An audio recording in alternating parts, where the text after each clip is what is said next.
Telepacífico presenta en Oiga Mírelea, Jaime Manrique, precursor de la literatura gay en Colombia, en conversación con el escritor Juan Merino. Organiza la Biblioteca Departamental Jorge Garcés Borrero y la Gobernación del Valle, Valle Invencible.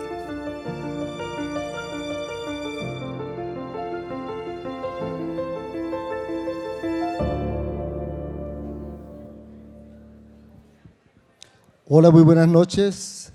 Es un gusto verdaderamente estar de nuevo en este festival literario Oiga Mírelea, en el que he tenido el gran gusto de participar en varias ocasiones. Al principio presencialmente, claro, luego virtualmente. Me alegra mucho volver a la presencialidad y además hacerlo con un autor de la categoría de Jaime Manrique Ardila, además un amigo, un autor al que he tenido la gran fortuna de traducir 3 de sus novelas, con quien durante mis años en Nueva York tuve la ocasión de conversar repetidamente, y además tuve el privilegio que tienen pocos traductores, sobre todo en mi caso que había traducido varios autores clásicos, de poder preguntarle: don William Shakespeare, ¿qué quería decir usted aquí verdaderamente? Eso nunca lo logré, pero con Jaime fue un privilegio poder hacerle las preguntas necesarias durante estas 3 novelas tan hermosas que él presentó. Espero que lleguemos también a esta faceta de su producción más amplia, aunque en principio el tema que nos convoca es algo críptico, Jaime. How queer are you? Una palabra en inglés que yo creo que todos entienden. ¿Qué tan queer eres tú? Es él, es cada uno de nosotros. Para dar comienzo a una charla que en principio, como digo, versará sobre Jaime como precursor de la literatura gay en Colombia, que abrió muchas puertas para escritores y escritoras que tenían mucho que contar y lo han hecho a lo largo de décadas. Pero antes de llegar a eso, Jaime, un gusto tenerte aquí, un gusto tenerte en Cali, bienvenido. Bueno, ¿dónde está la...? Lo tengo aquí. Ok, buenas noches. Muchas gracias por esa presentación. Hay bastante ruido allá atrás. Si no les interesa, por favor, váyanse, pero si no les interesa, váyanse ya porque están dañando el espectáculo, el programa, ¿ok? El precursor. Me siento como precursor de la independencia. Eso es como Antonio Nariño aquí, de los derechos humanos, ¿no? Entonces, la pregunta es ¿cómo me siento yo como precursor de la literatura gay en Colombia? Más específicamente con una novela que llegó a ser emblemática en su momento, novela que apareció, si mal no recuerdo, en 1978, El cadáver de papá. Para quienes no la conocen, que la recomiendo ampliamente, no solo porque fue la primera novela abiertamente gay en Colombia, sino porque es una novela magnífica y una novela desbordada. Es la historia de Santiago, que regresa a Barranquilla a visitar a su padre muy enfermo en época de carnaval, y él es gay, tiene todo tipo de excesos durante esas noches en Barranquilla y comete el mayor de los excesos, que no lo voy a revelar. Pero esos atrevimientos, entre comillas, que se tomó Jaime al atreverse a hablar abiertamente de alguien que se va a las playas de Barranquilla durante el carnaval en busca de sexo, y específicamente de sexo homosexual, fue algo que abrió muchas esclusas que durante décadas se han cerrado, y que, si no de modelo, lo de precursor viene más porque fue el primero en atreverse a hacerlo. Sí, no sé, a mí siempre me gustó mucho la idea admiré mucho a Valle Inclán, la idea del esperpento. Y no sé, en algún momento cuando yo empecé a escribir, dije, voy a escribir algunos esperpentos, fue como tributo a Valle Inclán. Y sí, eso es lo que es, yo creo, el cadáver de papá, un libro definitivamente escrito para ofender a la gente, para ofender a la burguesía, para todas estas cosas. Entonces era un libro, en ese sentido, yo quería que fuera sacrílego. Y nada me parecía más sacrílego que el personaje principal matara a su padre en la primera página del libro. Y como una almohada. Y al mismo tiempo eyaculara mientras lo mataba. Y yo decía, todavía no se... Era como, cada vez cada cosa que sucedía, yo quería aumentarla y hacerla más y más... Sí, perdón, me informan de producción que hay problemas con el sonido de Jaime, entonces lo están solucionando. Si nos dan unos minuticos, sí, sí, ya inmediatamente le van a pasar un micrófono de mano a Jaime. Sí, y mientras tanto, pues yo también sigo hablando un poco de esta novela. Claro, era una revuelta no solo contra la homofobia, sino también contra el sentido de clase, de raza, en una Barranquilla donde lo que imperaban eran los valores, por supuesto, de la gran burguesía blanca y de los inmigrantes blancos en general en esa época, y de repente aparece una obra en que se revela contra todo eso. Fue en primer lugar un escándalo en muchos círculos, no solo de Barranquilla, sino de Colombia. No sé si intentaron prohibirlo, ya nos contará Jaime, pero por otra parte fue un libro que se vendió muchísimo. Fue un libro que tuvo muchas ventas en Colombia, y eso fue antes de que Jaime empezara a hacer un nombre y a conocerse en el exterior. A ver si te va mejor con este micrófono. ¿Está encendido? Sí, sí, sí. Sí. ¿Me escuchan bien ahora? Ah, bueno, muy bien. Sí, yo la historia la he contado ya 1000 veces, pero la vuelvo a contar porque yo me la sé de memoria, pero el público no la conoce. Entonces, y lo digo con toda seriedad.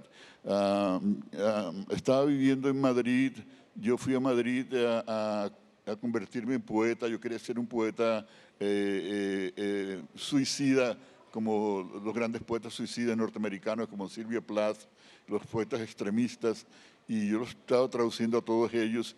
Y yo pensaba que lo mejor que podía hacer con mi vida era matarme y dejar escritos mis mejores poemas, y hacerlo mientras estaba joven. Y en esa época fue cuando mi gran amigo Andrés Caicedo también se suicidó, un par de años después. Así que el suicidio estaba muy en el aire. Mientras que yo pensé, bueno, me voy a morir de hambre aquí en Madrid porque no sé cómo voy a sobrevivir. Y entonces lo que voy a hacer es voy a escribir un libro que sea tan insultante que cuando mi papá lo lea le dé un infarto y se muere instantáneamente. Y esa será mi venganza. Entonces, pero el viejo era más duro que un buey y no se murió. Entonces, pero ese fue el primer impulso, de veras. Mi agente literario dice que es un libro malévolo, que en cierta forma tiene algo de malévolo. Sí,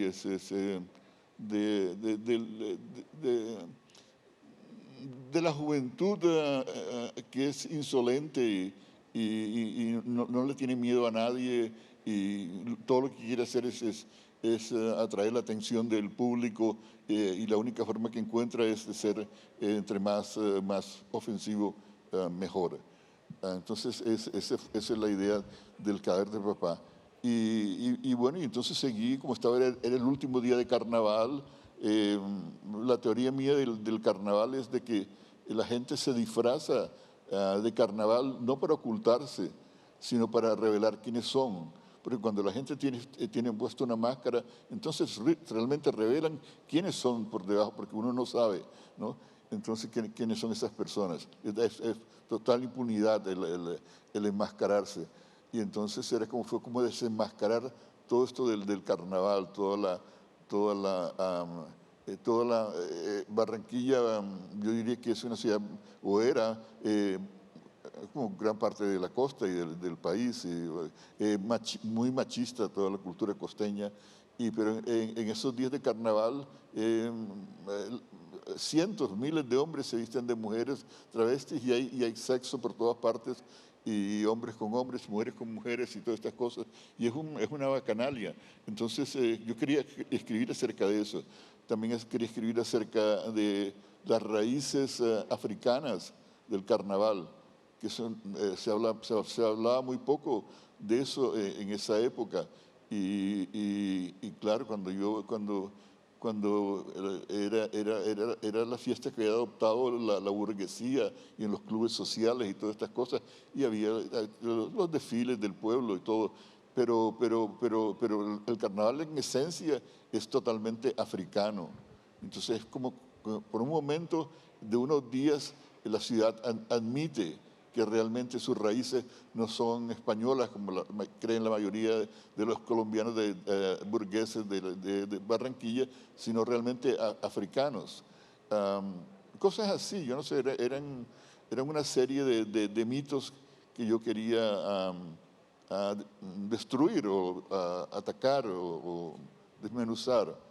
Pues con muy buen efecto, Jaime, yo creo que en algo que acabas de decir puede encontrarse una de las claves como autor y como viajero de la vida y de los países, y es que estando en Madrid escribiste esta obra, entonces siempre había una especie de dualidad entre esa Barranquilla de los patriarcas, del machismo, de esa sociedad, al menos en esa época, que rechazaba otras formas de amar, otras formas de vestirse, otras formas de pensar, y la libertad que tú abriste como precursor de la literatura gay, pero además una dualidad entre países, entre continentes, ya que hablas de las raíces africanas del carnaval, e entre idiomas, porque no solo estarías en Madrid un tiempo, sino poco después con tu madre y tu hermano te desplazarías a la Florida, y ya no solo empezarías a vivir entre distintas realidades socioculturales, sino también entre distintas mundos en cuanto al idioma, y llegaste a dominar ambos idiomas. Cuando empecé a escribir, tenía, bueno, comencé como todos los muchachos, cuando a los 13 años vivía en Colombia todavía, y claro, eran cosas pésimas todo lo que escribía, pero ese era mi idioma, el castellano. Cuando tenía 16 años, sin embargo, me fui a vivir con mi madre como inmigrantes a los Estados Unidos, y entonces empecé a aprender inglés y la verdad es que me enamoré del inglés. Conocí una serie de escritores que me parecían maravillosos y que nunca habían sido bien traducidos al castellano, y entonces me dio por ahí por escribir en inglés. Ese fue mi amor, el amor que sentía por ciertos autores sureños como Flannery O'Connor y Carson McCullers y Catherine Ann Porter y Eudora Welty y Clara Faulkner y Truman Capote. Entonces eso yo creo que fue ese enamoramiento que me llevó al inglés. Fíjate que curioso, porque no se limita a ti, en la otra charla que se dio hoy se habló mucho de Carson McCullers y de Flannery O'Connor. Fíjate como en ese sur de los Estados Unidos tan machista, y esa es una reflexión que nunca se me había ocurrido, muchos de los grandes escritores realmente son escritoras, o alguien como Truman Capote, que era abiertamente homosexual. Entonces también hay una dicotomía entre esos autores sureños que representan como los últimos estertores del sur, y las autoras que dieron una nueva vida, sobre todo al cuento de la novela también. Hay novelas maravillosas tanto de Flannery O'Connor como de Carson McCullers, que me imagino fueron algunos de tus ejemplos cuando empezabas a leer en inglés. Claro, la primera vez que oí la palabra queer mencionada en un contexto literario creo que fue en la primera novela de Truman Capote, Other Voices, Other Rooms, que habla del tío que era queer. Pero en el contenido, en el contexto de la historia, queer quería decir extraño, diferente, como el outsider ese de Camus, que el extranjero, el que no encaja en ninguna parte. Pero la primera vez que fue, para mí, que fue utilizado deliberadamente en literatura moderna, contemporánea de esa época, fue en Carson McCullers, que ella sobre todo en su segunda novela, El miembro de la boda, y Frankie, la narradora de la novela, ella que tiene 14 años y es básicamente, ella es no binaria, ella no sabe si es mujer o es hombre, si es chica o es chico, y cómo es, y vive en ese mundo. Y entonces ella habla constantemente acerca de cómo ella se siente queer, pero no creo que ella estaba hablando de la sexualidad, de las cosas que hacía, sino de la forma como se sentía en el mundo. Y entonces ahí fue donde por primera vez para mí empezó a definirse esa palabra en la literatura. Sí, entonces ese para mí esos son los precursores de la literatura queer contemporáneos. Ya volveremos un poco a las definiciones de lo que es la homosexualidad en términos peyorativos, cuando hablemos de Maricones Eminentes, una de las obras más reconocidas de Jaime, sobre todo en el mundo anglosajón. Pero para continuar un poco tu recorrido vital y recorrido como artista, luego recuerdo que aparece, entre otras, Colombian Gold, que es un poco una prolongación del Cadáver de Papá, y ya más adelante, pero esa fue escrita en español, si no me equivoco, ¿verdad? ¿Qué dijiste? Colombian Gold.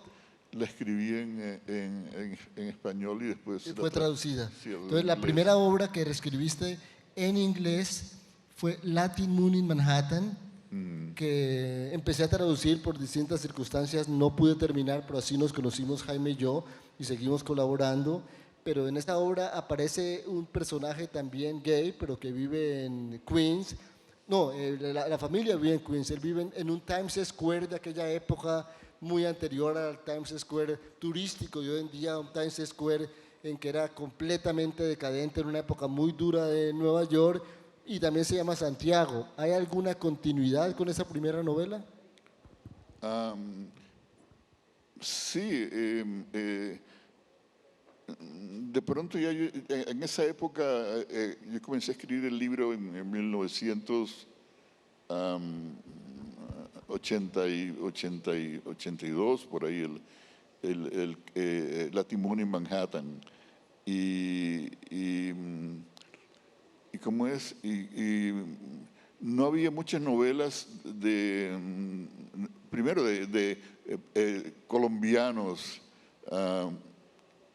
que escribieran en inglés en esa época y escribieran acerca de los colombianos en los Estados Unidos y específicamente en Nueva York.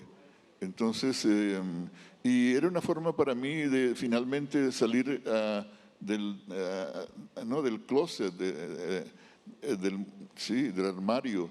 Y por ahí fue que empecé a construir el Luna Latina en Manhattan, que fue para mí es como la primera vez que realmente me declaré homosexual en mi escritura, porque en El Cadáver de Papá era como una cosa, sí, había muchos actos homosexuales, pero no era una novela homosexual en otras formas, no sé. Mientras que en Luna Latina en Manhattan el personaje sí es un muchacho que tenía más o menos mi edad en esa época, que vive entre el mundo de Times Square en Nueva York, en la calle 43, que era una calle famosa porque le decían la calle de Minnesota Strip, que es donde venían todas las muchachas de los Estados Unidos que venían a hacerse prostitutas a Nueva York. Era el primer lugar donde llegaban a esa cuadra de Minnesota Strip, le llamaban. Y entonces yo vivía ahí en esa misma cuadra y empecé a mirar, no sé, a contemplar el mundo en el cual vivía. Y yo me sentí un poco perdido porque decía, ya yo realmente no escribo en español, todavía me falta mucho para aprender bien a escribir en inglés. Había empezado otra novela acerca de Colombia, que se llamaba Señora Rica de los Andes, y estaba perdido en esa novela.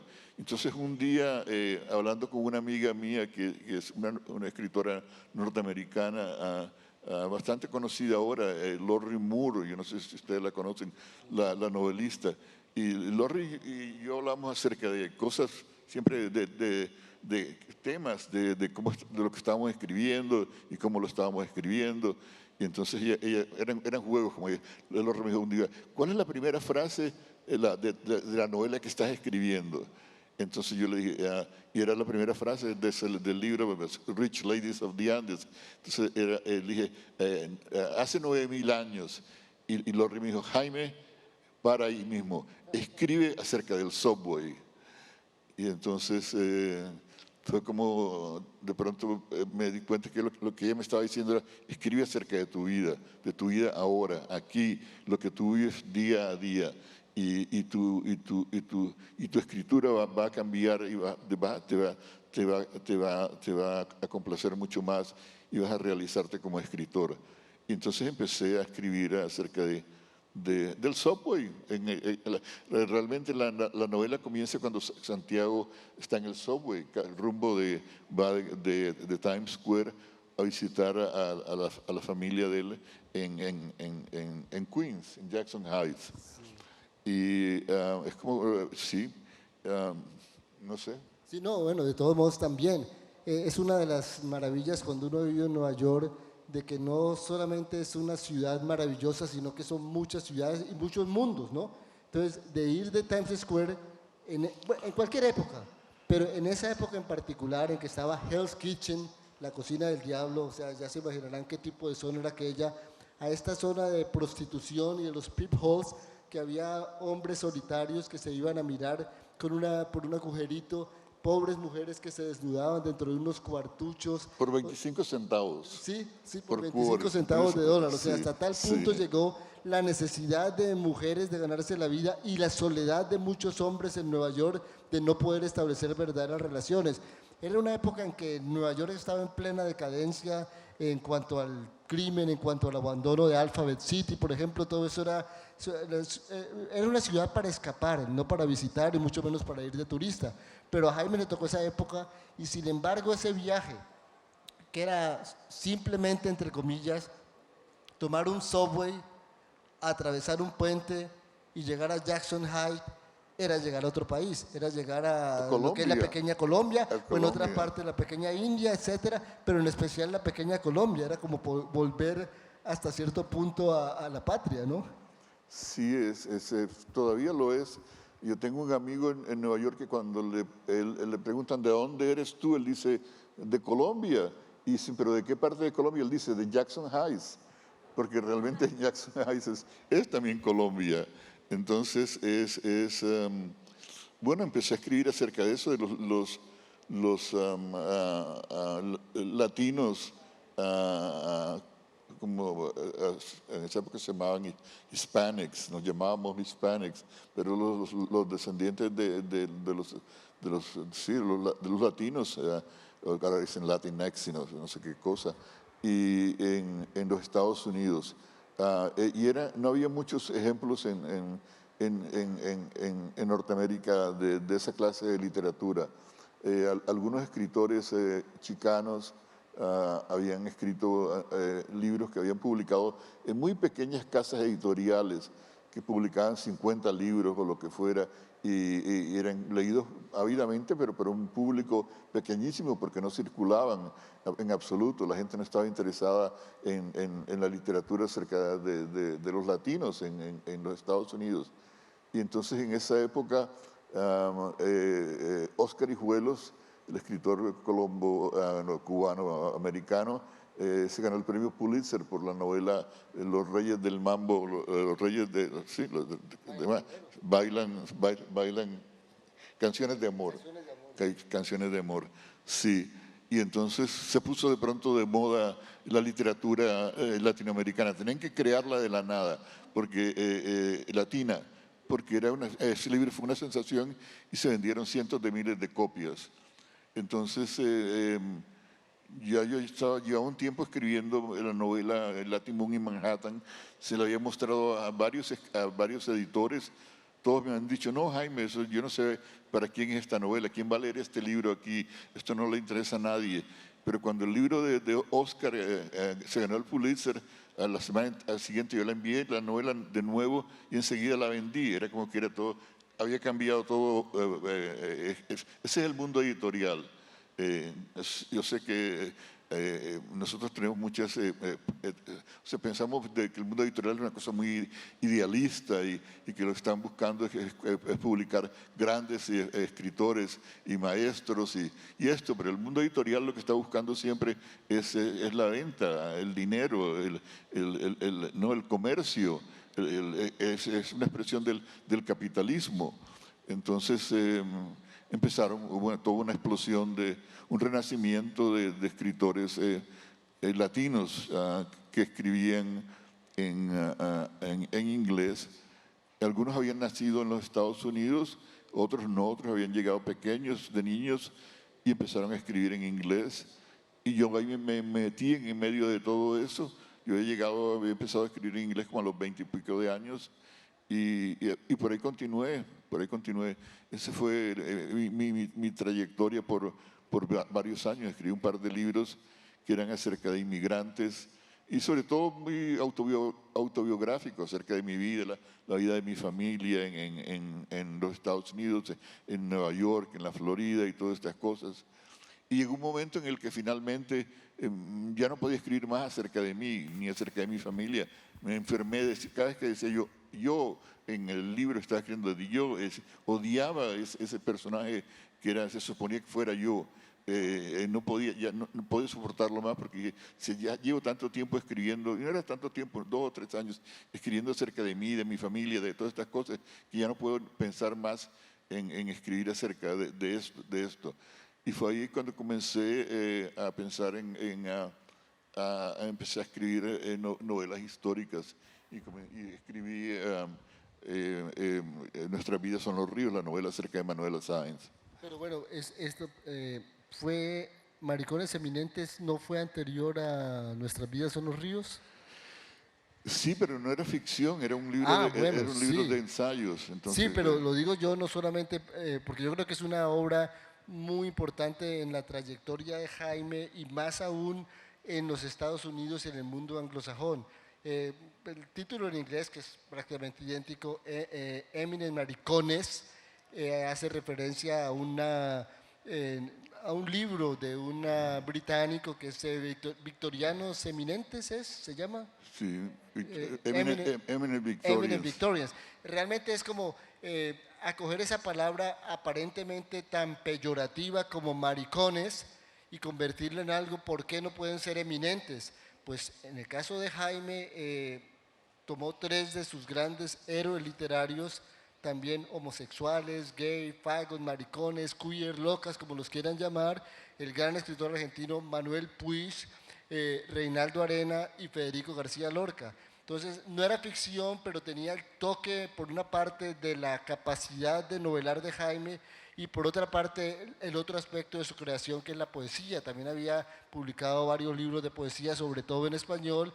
Entonces, le da ese toque a estos bosquejos biográficos que a veces muy breves, el de Manuel Puig no tiene más de 20 páginas, sin embargo, nos deja un retrato inquietante de su vida, de sus apetitos sexuales y de su muerte un poco enigmática en Cuernavaca. Entonces abre también una cantidad de avenidas.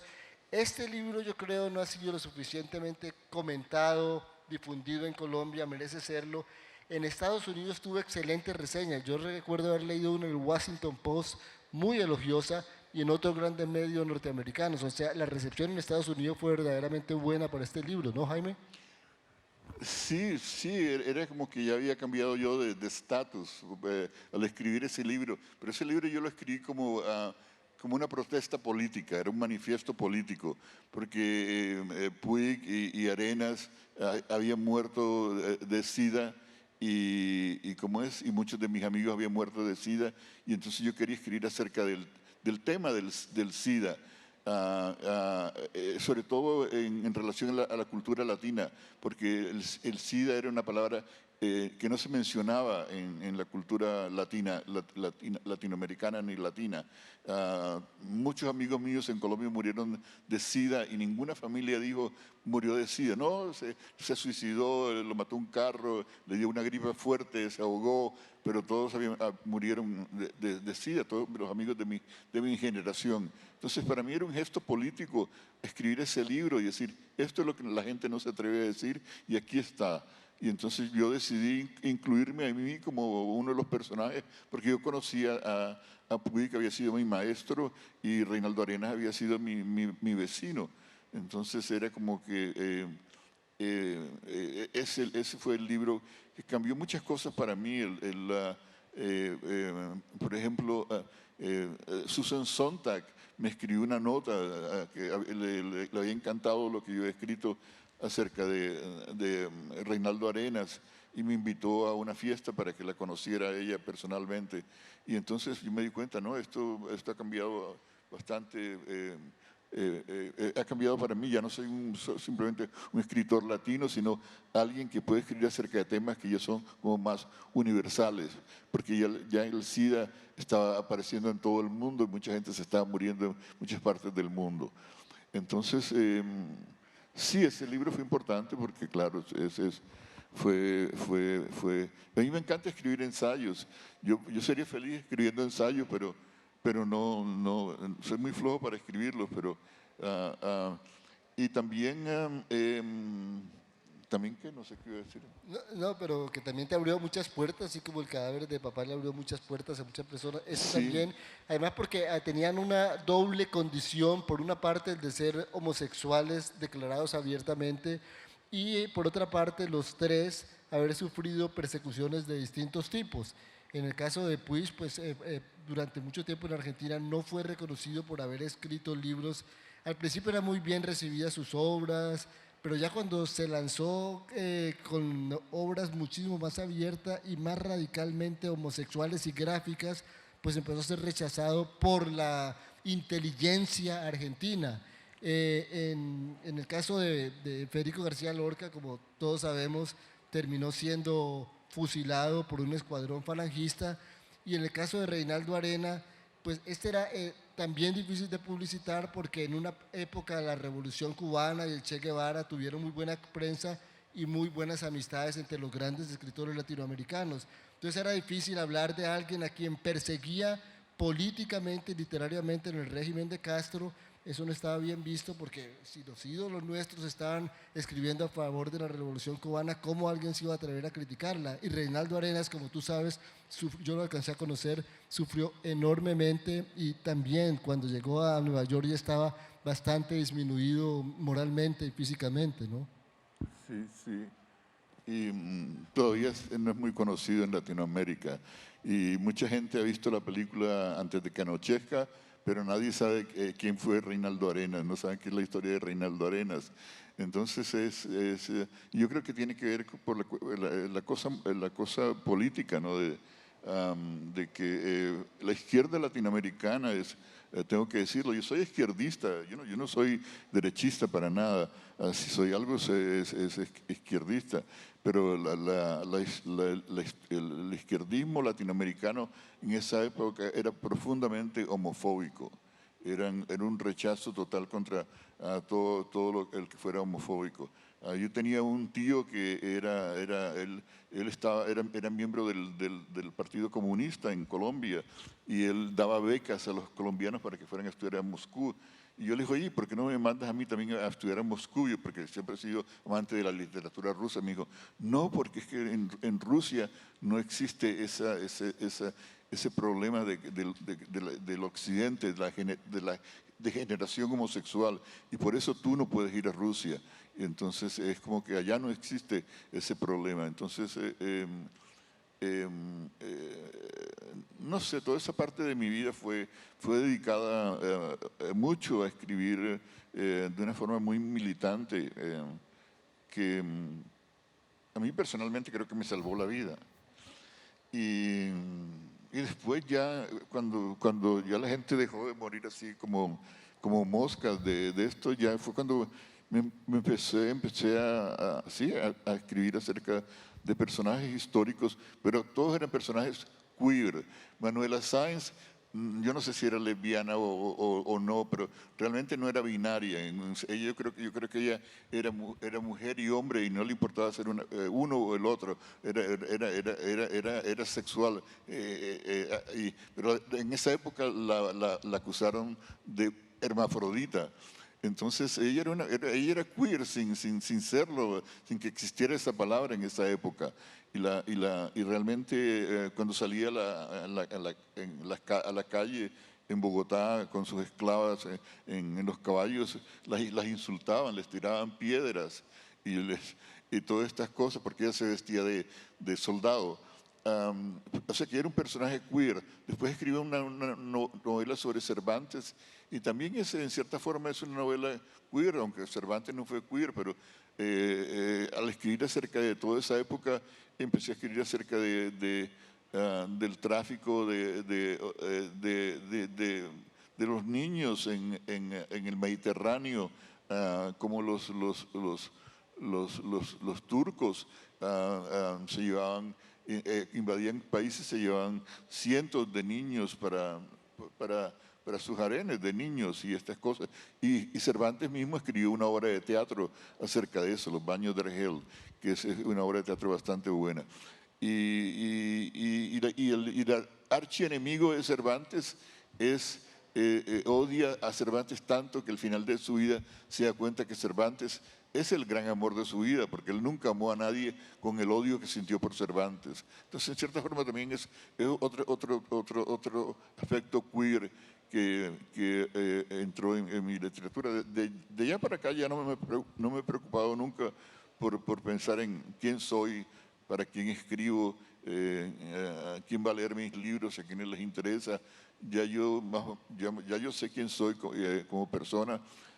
Mi evolución ha sido como ha sido, y ya yo simplemente cuando me siento a escribir un libro nunca pienso en el público, en cómo va a reaccionar el público, qué van a pensar, y es simplemente, yo soy responsable por cada palabra que escriba, y ese soy yo, ese es mi libro, y en ese momento de mi vida puedo hacer cualquier cosa, y ahí estoy yo. Entonces es como que ahora mismo cuando la gente habla de queer esto, lo otro, y no sé, a veces digo, me aburre lo queer, porque ya ni me siento queer. Lo queer es se ha comercializado tanto, y se ha vuelto una nueva modalidad del capitalismo, que ya yo me siento no queer, me siento, yo no sé qué es lo que me siento, pero no es porque ya no es ser un extraño, no es alguien, no es ser contestatario como eran esos personajes de la misma Carson McCullers, que desafiaban la sociedad en la cual vivían. Y ahora, yo no sé, ya no, eso ha perdido, sí, ahora hay la fama a mí me gusta RuPaul y todas esas cosas, y todos esos programas y la Veneno y todo, pero esto está lejos de ser el grupo contestatario que fuimos en una época cuando realmente luchamos por derechos humanos. Bueno, Jaime, si me permites, sí, yo creo que entonces estamos hablando de dos liberaciones. Una, la que tú abriste, aunque no sé si es el más acertado el nombre de precursor de la literatura gay, pero sí el primero que se atrevió a hablar abiertamente de esa condición como buen escritor y como novelas que valían la pena, y que lograste muchas reivindicaciones, y yo creo que inspiraste a muchas personas a salir del closet, ellas y ellos mismos, o ellas mismos, como se acostumbra hoy en día, para escribir lo que quisieran y como quisieran sobre sus amores, sobre sus predilecciones, sobre cómo querían vestir, viajar, etcétera, etcétera. Pero ya ganado ese privilegio, ya superada, no superada, sino digamos de haber logrado tanto, no solo para sí, sino para otras personas, pues yo creo que de cierta manera es una liberación también, ya no tener que siendo el abanderado de ciertas causas, sino el poder escribir de lo que te da la gana. Y de lo que te da la gana es escribir sobre novelas históricas. Bienvenidos, además porque tuve el privilegio de traducir estas dos novelas que menciona Jaime, Nuestras vidas son los ríos, sobre Manuelita Sáenz, contada de una manera muy original, en parte por la propia Manuelita, en parte por sus dos esclavas, y también traduje El Callejón de Cervantes, que es una biografía muy diferente. Yo les recomiendo ambas. Recuerden estos títulos: Nuestras vidas son los ríos y El Callejón de Cervantes. El Callejón de Cervantes es una biografía de Cervantes, pero diferente a todas las que yo había leído, que es uno de mis mi gran ídolo literario, Miguel de Cervantes, que por cierto empieza por una gran contradicción y como de cierta manera uno a veces no puede llevarle la contraria al destino. Miguel de Cervantes, según cuenta en las primeras páginas la novela de Jaime, en una época de bastante bohemia en Madrid, en una reyerta, en un bar, pues da muerte a un contertulio y contradictor. Tiene que escapar de Madrid inmediatamente, que es lo que cuenta el inicio de la novela, su escape a Andalucía, posteriormente a Italia, etcétera, porque el castigo para los asesinos era el escarnio público y les cortaban la mano derecha. Cervantes escapa este terrible destino, que el gran creador de nuestra lengua, perdiendo la mano derecha, se va a Italia, finalmente termina en la batalla de Lepanto y pierde el uso de la mano izquierda. Entonces, qué grandes contradicciones, o ironías de la vida que Jaime retrata muy bien en esta novela. Estoy de acuerdo. Bueno, pero aparte de eso, hay otra parte que es la investigación histórica que hace Jaime. No solamente se limita a leer a otros autores, a estar de acuerdo con los dos autores, sino que también va a investigar en las fuentes primarias. Y por ejemplo, hay una parte de la vida de Cervantes mucho menos conocida de las otras, que es su época de esclavo. Cervantes fue esclavo. Fue esclavo sí. Y 5 en años. Argel. Y Jaime viajó hasta Argel a investigarlo. Yo creo que ese es unos capítulos realmente maravillosos de la novela. Cuéntanos un poco de la esclavitud, entre comillas o sin comillas, de Cervantes en Argel. Sí, se sabe, o sea, cuando la gente habla de Cervantes, piensa en Cervantes, no es lo primero que piensan acerca de él. Fue un esclavo por 5 años en Argel. Todo el tiempo tuvo cadenas en los pies, arrastrando cadenas en los pies.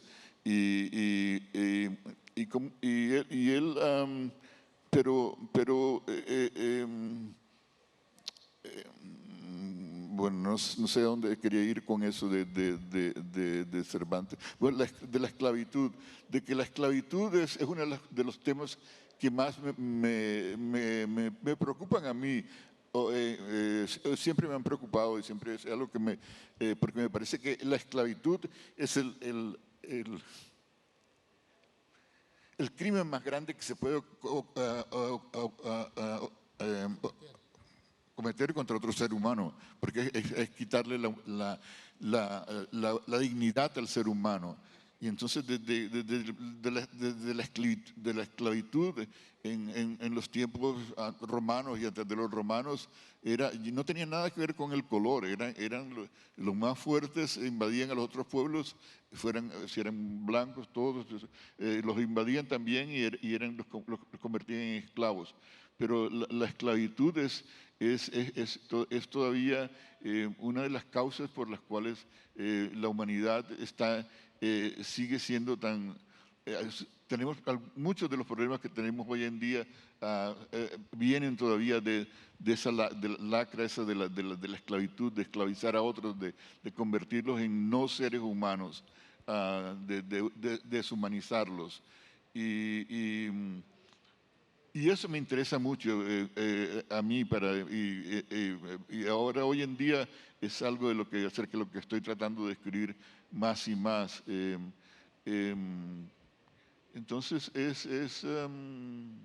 Pero es una investigación maravillosa que tú hiciste, Jaime, de ir hasta Argel a investigar en qué condiciones se mantenía Cervantes cuando estuvo de esclavo con su hermano, porque además ellos pedían un botín y creían que Cervantes y su hermano provenían de familias muy ricas, ya que habían encontrado unas cartas de apoyo de algún cardenal, por lo cual exigían un rescate mucho más grande. Y por eso tardó varios años, aunque cuenta en su novela Jaime los varios intentos de escape. Ahora, un tema del que hemos hablado, o que hablamos en Nueva York en algunas charlas sobre esta novela específicamente, es sobre la grandeza de Cervantes, ya no solo como autor, sino como persona, porque Cervantes no solo estuvo preso varias veces en España, él fue recaudador de impuestos y terminó preso en varias ocasiones, por supuestos desfalcos o por enemigos o por lo que fuera, y el Quijote, buena parte del Quijote lo escribió en la cárcel de Sevilla, un libro tan jocoso, tan lleno de humor, lo escribió buena parte en una cárcel, como cuenta en el prólogo, pero Cervantes, a pesar de los 5 años de esclavitud y lo que sufrió, en su obra, en el Quijote, la visión que tiene de los árabes es magnánima, no solo eso, sino que se supone que el verdadero autor de Don Quijote de la Mancha es Sidi Hamete Benengeli, un historiador arábico. Entonces hasta ahí llegaba también la grandeza de Cervantes como persona. Es la mejor de todas las novelas que yo conozco. No hay ninguna que se le acerque. El Quijote para mí es la más grande de todos, porque contiene tanto yo la he leído ya muchísimas veces porque me ha tocado enseñarla. Y finalmente, después de haberla leído como 10 veces, digo, ahora ya la tengo en la cabeza, ya entiendo más o menos, mi cabeza puede contener toda esta información, todo este conocimiento, y más o menos puedo empezar a entenderla, pero es tan rica temáticamente que es imposible conocer el libro leyéndolo una o dos o tres o cuatro veces, yo no sé, para mí por lo menos lo fue. Sí, a mí me gusta mucho investigar, me gusta mucho leer acerca de, no sé, libros aburridos que a nadie le interesan. Por ejemplo, cómo era la vida de Roma en el año 40, que hay libros acerca de eso. Y conocer la vida diaria de ellos, cómo se vestían, qué comían, qué pensaban, cómo era ¿no? Las cuestiones sanitarias, todas estas cosas. Eso a mí me llena de conocer el mundo a través de la investigación. Me parece una de las cosas más fascinantes.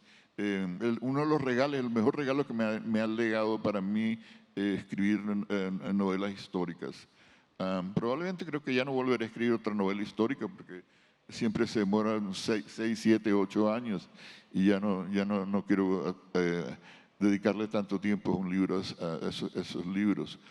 Y no creo que tenga la fuerza Esperemos que sí, Jaime, pero empatando un poco con el comienzo de la charla, otra de las novelas que traduje a 4 manos con una gran traductora bogotana, Patricia Torres, también tiene un tema homosexual, como Esta tarde para siempre, que es un caso, digamos que es una historia reciente, ya no es historia antigua, sino que es una historia muy reciente y muy dolorosa de 2 sacerdotes gay que contratan a un sicario para que los haga matar. Jaime, sin embargo, va hasta la niñez de estos 2 sacerdotes para descubrir quiénes son las personas, los jóvenes, los adolescentes, que soñaron con ser sacerdotes, con dar lo mejor de sí mismo, que por su condición de homosexuales se le fueron cerrando puertas y que por su condición de amarse entre ellos mismos terminaron en un callejón sin salida. Entonces aquí, de nuevo, retomas muchas décadas después el tema, en una novela, el tema de un amor homosexual, en este caso con un final trágico. Cuéntanos un poco de esta novela específicamente. Yo no sé cuánto tiempo nos queda ya para... No sé cuánto. ¿Y va a haber preguntas del público? No hay, me cuenta que no hay... Sí. Listo. Bueno, nos quedan 8 minutos, Jaime. 8 minutos, entonces, preguntas del público.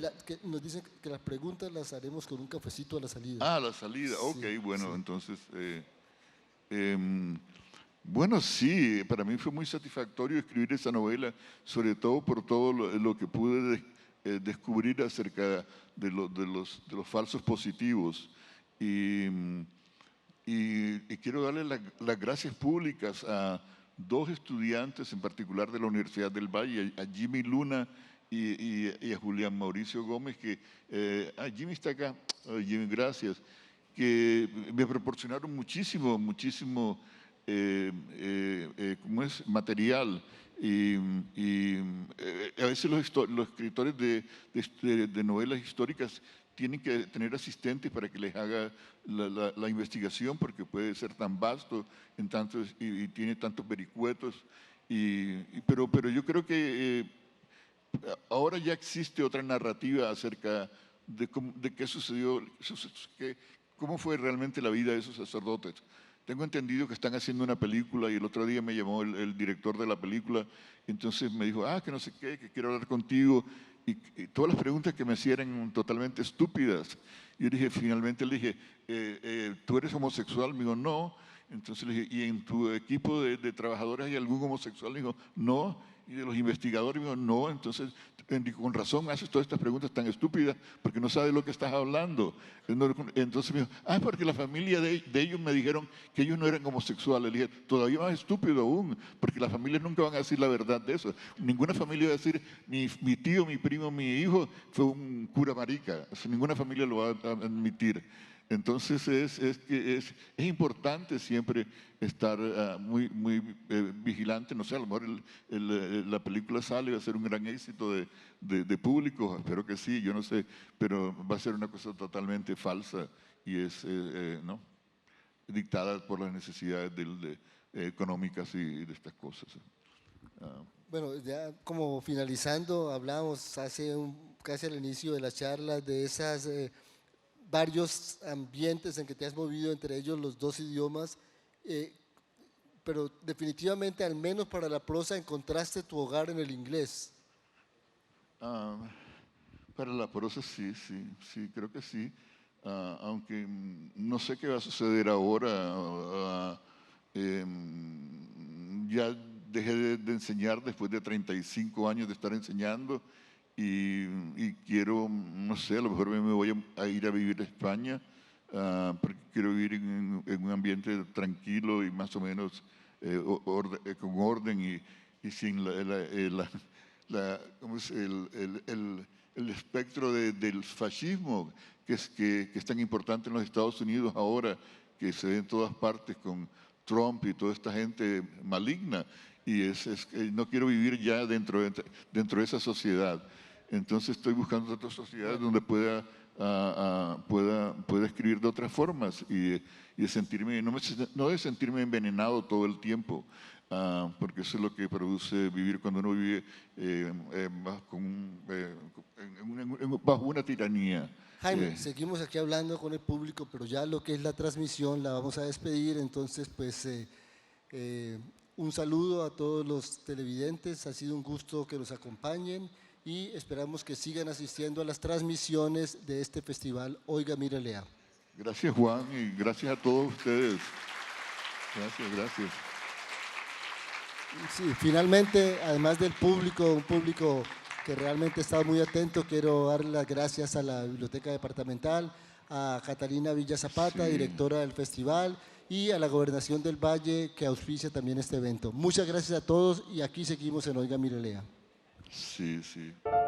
Telepacífico presentó en Oiga, Mire, Lea Jaime Manrique, precursor de la literatura gay en Colombia, en conversación con el escritor Juan Merino. Organiza la Biblioteca Departamental Jorge Garcés Borrero y la Gobernación del Valle, Valle Invencible.